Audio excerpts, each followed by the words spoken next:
台北地检署检察官市民区顶年甲大同前董事长吴乃仁，搁再邀请4个检察官做伙含中人食饭。这食饭钱要到6万块，拢是中人出钱的。外界也质疑讲，敢是伫咧抄代志咧？这检察官的评鉴委员会认为讲，代志逼出来了后，市民区即甲钱转互伊的朋友，违反检察官的形象，报请法务部移送庭戒。今仔日宣判罚薪水2个月，大约是30多万。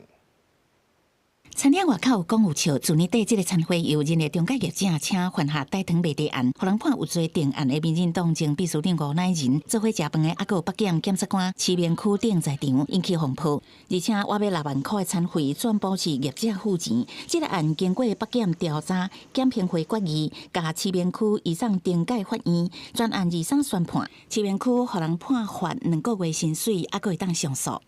背负惩戒人上述的行为，有损检察公正廉洁的形象，已经违反检察官伦理规范，有惩戒的必要。背负惩戒人的违失情节尚未达到不适任检察官或公务员的职务而应予汰除的程度。专案规定的时阵，虽然市面区会室内表示会合法反省，不过嘛当庭表示，颁布10多年的检察官伦理规范，限制检方的正常社交礼俗标准，金额上济3000，早就无下期待。面对目前物价这么悬，讲有调整的必要，若无会致使全国1400个检察官拢有犯案的危险。即马伊的相关行为也是互法院认定有违失。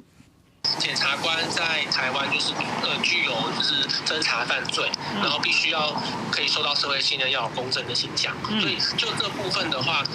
不论受招待金额的高低，其实就交往的部分，还有就交往中所谈的内容，其实就要特别的谨慎。其实除了市面区迄天在场人，还有北检其他4个检察官，因为事先拢唔知影，到尾也无互检评会移送。民间司改会认为，无论交代金额多少，检察官比一般的民众讲甲做，必须更较注意，一定要会晓准则。公视新闻采访报道。